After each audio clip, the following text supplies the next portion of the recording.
Bonsoir à tous, il est 19 h, merci d'être avec nous. Dans l'actualité ce soir, nous irons dans le petit village de Publié, en Haute-Savoie, où une statue de la Vierge continue de faire polémique. Pour la deuxième fois, le tribunal administratif de Grenoble a exigé il y a quelques jours que la statue soit déplacée au nom du principe de laïcité. Et pour cause, elle a été installée dans un parc communal. Nous irons aussi à Hébin, près de Grenoble, où se tenait ce week-end une bourse aux reptiles. L'occasion idéale de faire connaissance avec les lézards ou autres serpents qui ont de plus en plus de succès comme animaux de compagnie. Des créatures aussi colorées que fascinantes, vous le verrez. Et puis avec lui, il n'y a jamais de lézard. Fred Lefrançois sera avec nous pour la page des sports. Fred Lefrançois, le roi du sang-froid. Vous noterez la rime, Fred, mais en attendant, on vous écoute pour le programme. Le programme de ce soir, c'est l'histoire du football qui rit, avec la qualification du GF38 pour les 32e de finale de la Coupe de France, l'histoire du rugby qui pleure avec une nouvelle défaite pour le FCG et l'histoire du ski français qui cartonne à Val d'Isère. Aujourd'hui, Mathieu Fèvre s'impose. Alexis Pinturo termine 3e et au total ce sont 4 Français qui se classent aux 5 premières places du slalom géant qui se disputait dans la station savoyarde. Mais d'abord, prenons la direction de Publié en Haute-Savoie. Depuis 2011, une statue de la Vierge crée la polémique dans le village. Et pour cause, elle a été installée dans un parc communal, donc public. Sauf que cette semaine, et pour la deuxième fois, le tribunal administratif de Grenoble a demandé son déplacement. Sur place, Ariane Combe et Christian Mathieu. Elle domine le lac Léman depuis plus de 5 ans, mais peut-être plus pour très longtemps. Le tribunal administratif de Grenoble vient pour la seconde fois d'ordonner le déménagement de la statue. Un énième revers pour le maire de Publié qui a choisi d'installer la Vierge dans un parc communal. C'est un repère pour mes administrés, se justifiait-il encore l'année dernière. Je dis qu'aujourd'hui la France, elle ne sait plus où elle habite. Et à un moment, il faut mettre des repères. Je ne vais pas aller beaucoup plus loin dans ma réflexion, je ne suis pas le président de la République, mais on voit tous ces gamins aujourd'hui se barrer pour faire des actes de terrorisme dans d'autres pays, parce qu'ils n'ont plus ce cadre. Et nous, dans un pays d'éducation judéo-chrétienne, d'avoir un cadre avec une statue, c'est pas de dire à chacun tu t'arrêtes, tu te mets à genoux et tu fais ta prière, mais c'est dire on est dans un pays d'éducation judéo-chrétienne, il y a un repère de ce pays, quoi de plus normal?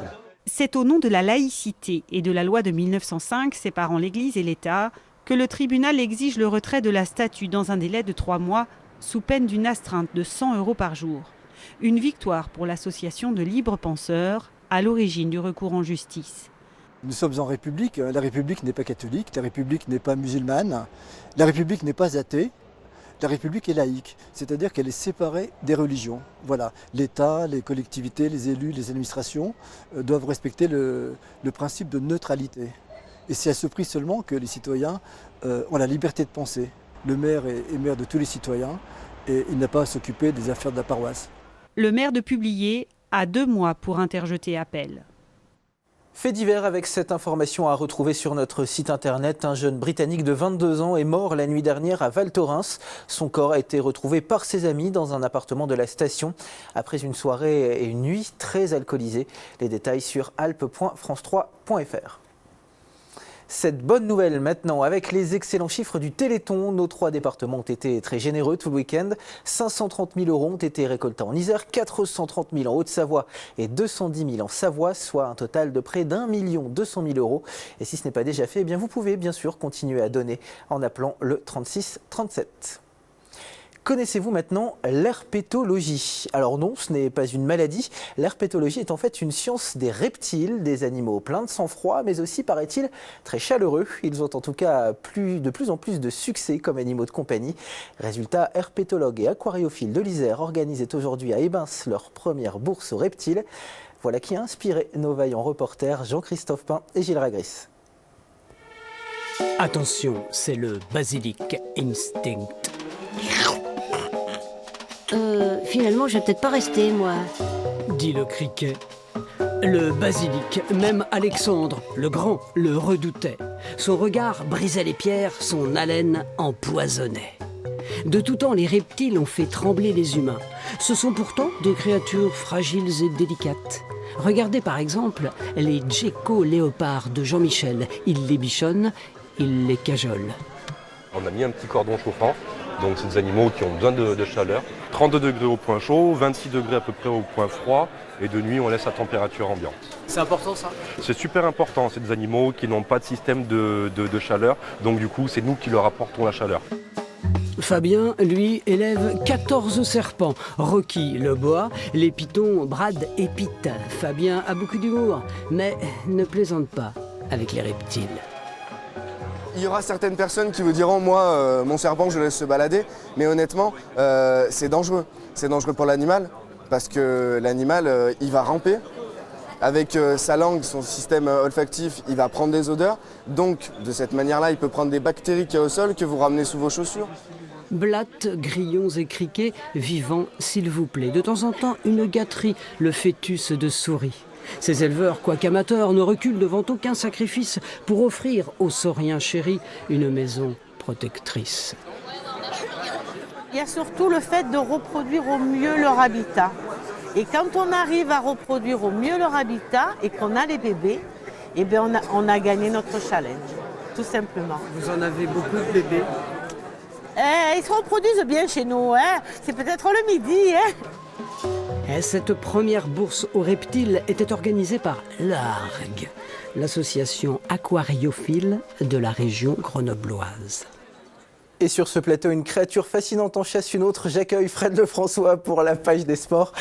Fred, on commence tout tous avec des résultats tout bonnement incroyables en ski alpin. Quel beau 4 décembre effectivement pour l'équipe de France de géant qui a placé 4 skieurs aux 5 premières places de l'épreuve organisée aujourd'hui à Val d'Isère. Et 4 skieurs donc, dont un sur la plus haute marche du podium, Mathieu Fèvre, vous le voyez actuellement à l'image. Le skieur âgé de 24 ans, originaire de Nice et licencié à Isola 2000, deuxième de la première manche, a réalisé un petit bijou de glisse et d'engagement sur le deuxième tracé qui font de lui l'orfèvre de ce dimanche. Mathieu Fèvre termine donc premier devant Marcel Hirscher et Alexis Pinturo. Thomas Fanara et Victor Muffajandet complètent ce top 5 très tricolore. On continue avec la dernière journée de la première étape de la Coupe du Monde de biathlon organisée à Östersund en Suède. Et aujourd'hui, Marie Dorin Aber et son Dossard 1 est un peu passé au travers, en particulier au tir, de trop nombreuses fautes, 6 au total, et donc de trop nombreuses pénalités. Et ça, à ce niveau, c'est rédhibitoire. Du coup, la skieuse des 7 lots termine 7e de ce 10 km poursuite. Chez les garçons, on poursuit toujours, mais sur 12 km 5. Et là aussi, c'est par le tir que Martin Fourcade a pêché. 4 fautes au total et les 2 dernières à l'occasion du dernier tir alors que le Français était encore en tête. Résultat, pas de 52e victoire, mais un podium quand même avec cette 3e place.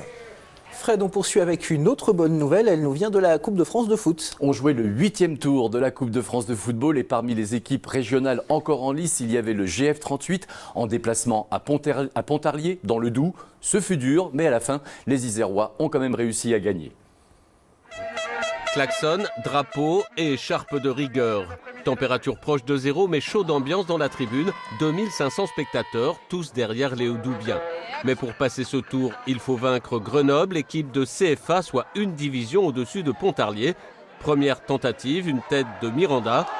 Pontarlier tente d'imposer son style en mouvement, se bat sur tous les ballons, mais ne parvient que rarement jusqu'au but grenoblois. En face, timides incursions également, Charpentier et la défense pontissalienne sont sur leur garde. Au retour des vestiaires, le jeu s'anime. Daddy Ngoy pour Grenoble décalé sur la gauche, tire sur le poteau. Gomariz à la limite du hors-jeu, dévisse son tir, dommage. Réduit à 10, Grenoble subit. 82e minute, la balle de match, Courtet pressé par un défenseur ne peut ajuster sa reprise. 1 minute plus tard, centre en retrait, arme fatale en football. La reprise de Raphaël Gherardi est détournée par un défenseur. Grenoble mène 1-0. Pontarlier se rue alors sur le but adverse.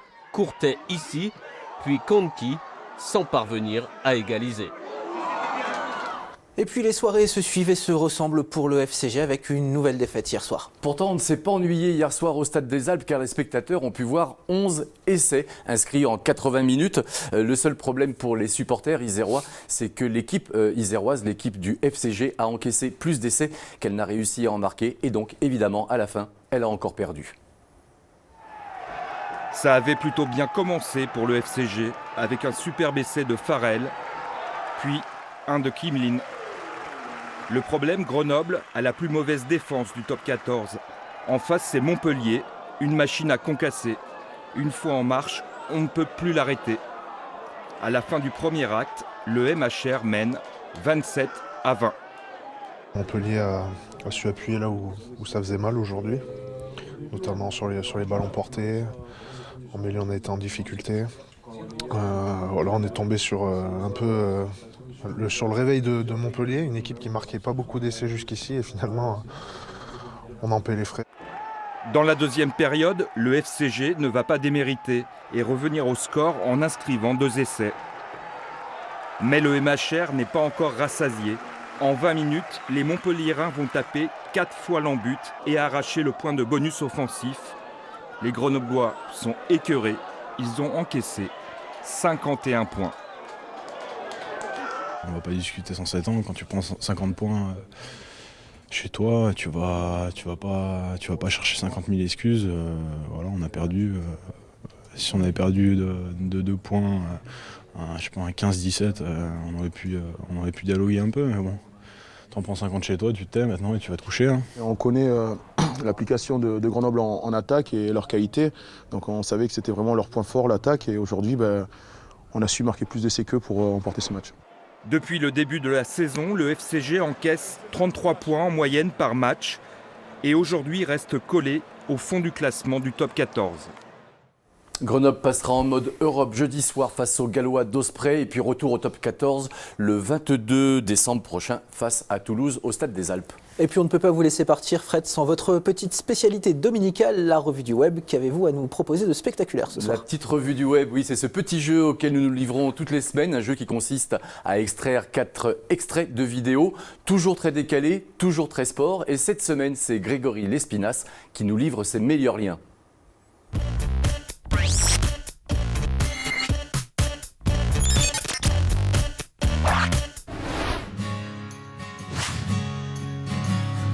On commence avec un petit comparatif, juste pour le plaisir des yeux. Et en plus, ça se passe dans notre région. Rejoindre Chamonix depuis les cimes, rien de plus facile. Il y a la méthode Camille Armand. Le jeune snowboarder chamoniard de 24 ans s'offre les pentes de l'Aiguille du Midi, filmées par un drone. Vu comme ça a l'air d'une simplicité toute naïve. La vue, la neige fraîche, le son de la planche qui glisse sur une poudreuse immaculée, un coucher de soleil en prime, voilà une ode à sa vallée. Et c'est juste beau.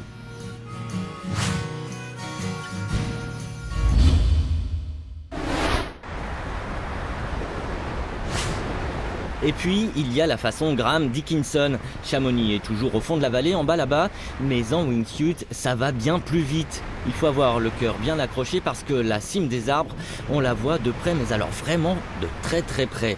Équipée uniquement de son aile de chauve-souris, la star du wingsuit signe un challenge de plus. Et comme on dit parfois, jusqu'ici, tout va bien.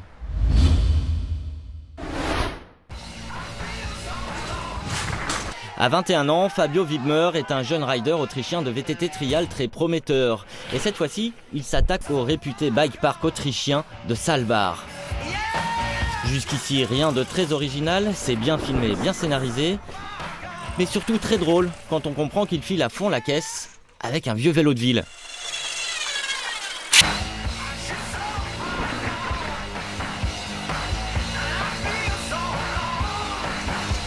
Sonnette, garde-boue et cadre pas vraiment conçu pour la descente, de quoi réaliser que si l'habit ne fait pas le moine, le bon rider, lui, s'accommode de n'importe quel vélo.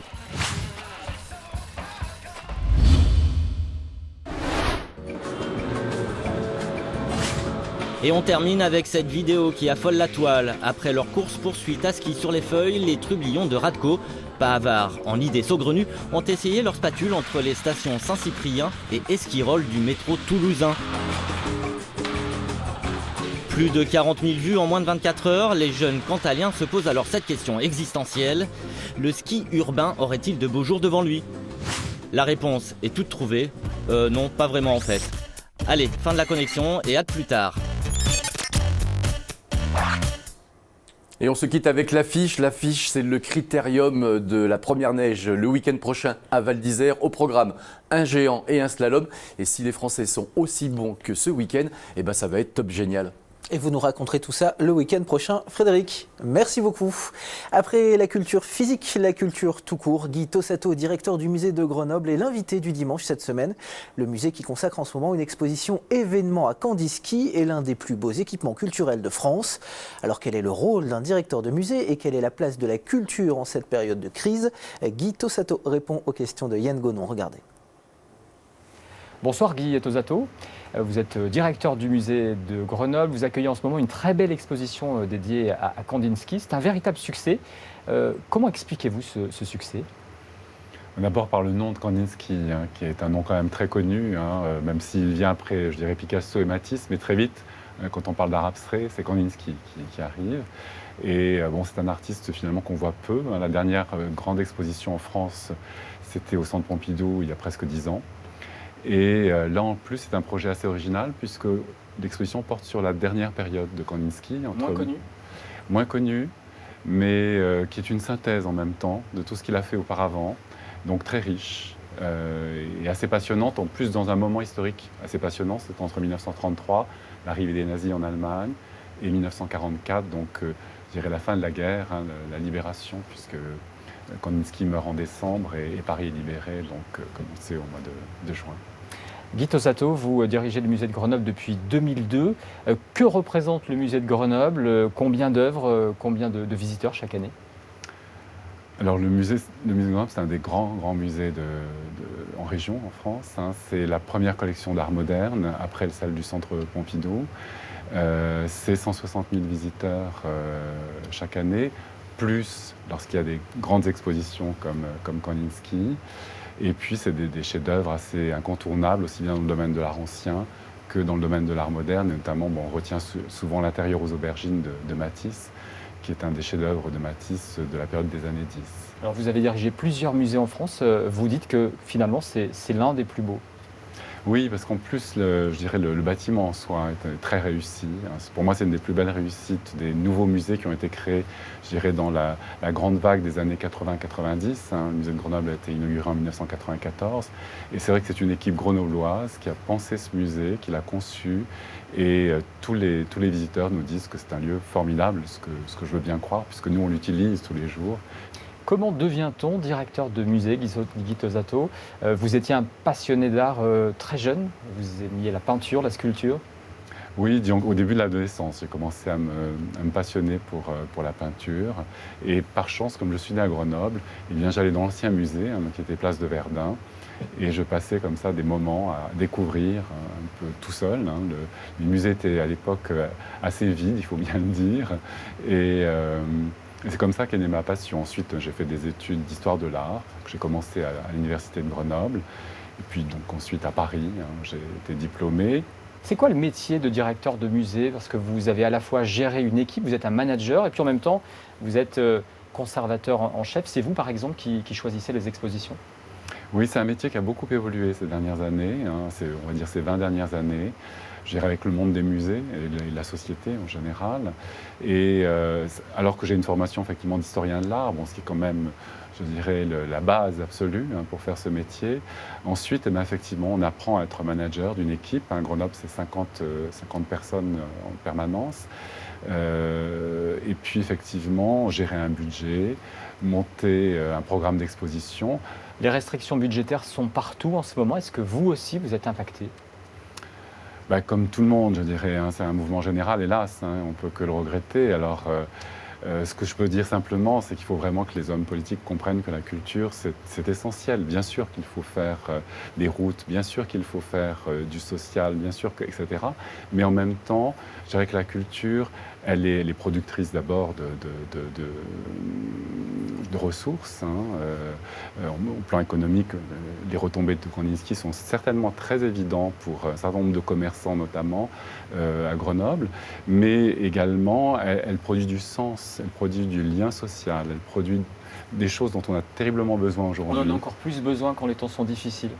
Ce qui souvent fait d'ailleurs le succès des expositions, c'est qu'on sent que quand ça va mal, eh bien, les lieux culturels sont pleins. Vous êtes sur l'expo Kandinsky jusqu'à fin janvier. C'est quoi la suite pour le musée de Grenoble?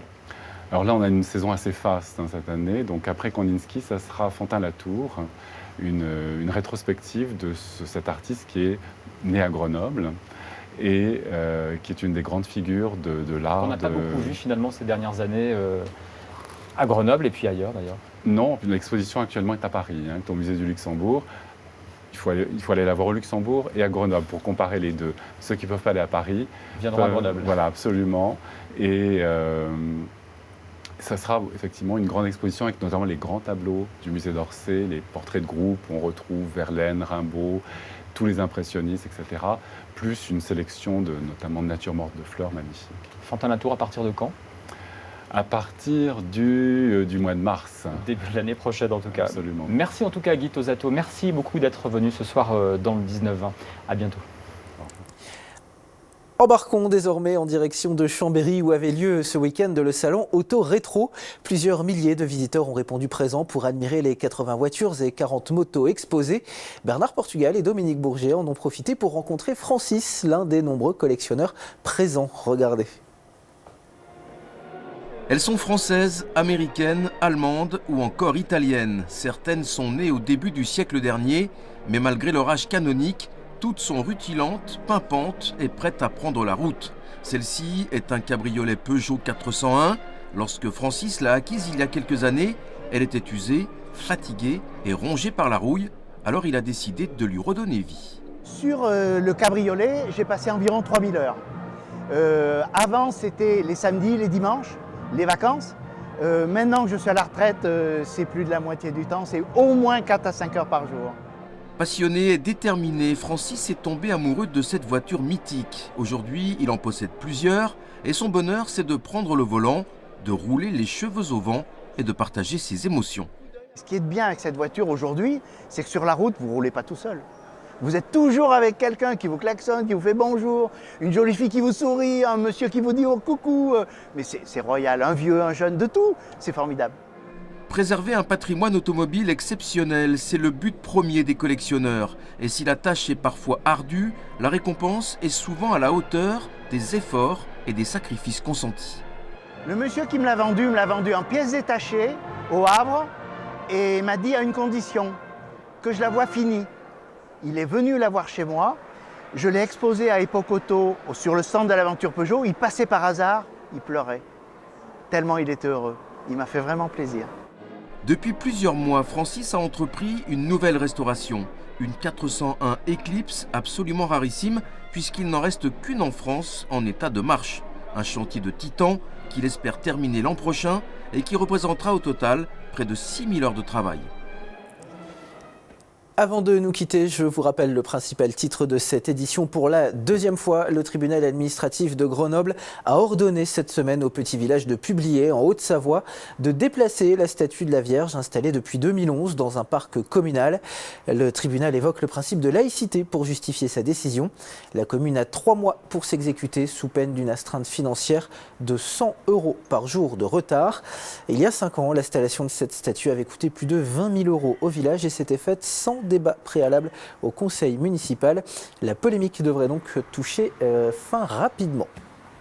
Ainsi va l'actualité dans les Alpes. Merci d'avoir été avec nous. Demain midi, vous retrouverez Marie Michelier, Pauline Allo à 19 h. N'oubliez pas l'info sur internet alpes.france3.fr. Passez tous une très belle soirée sur la 3.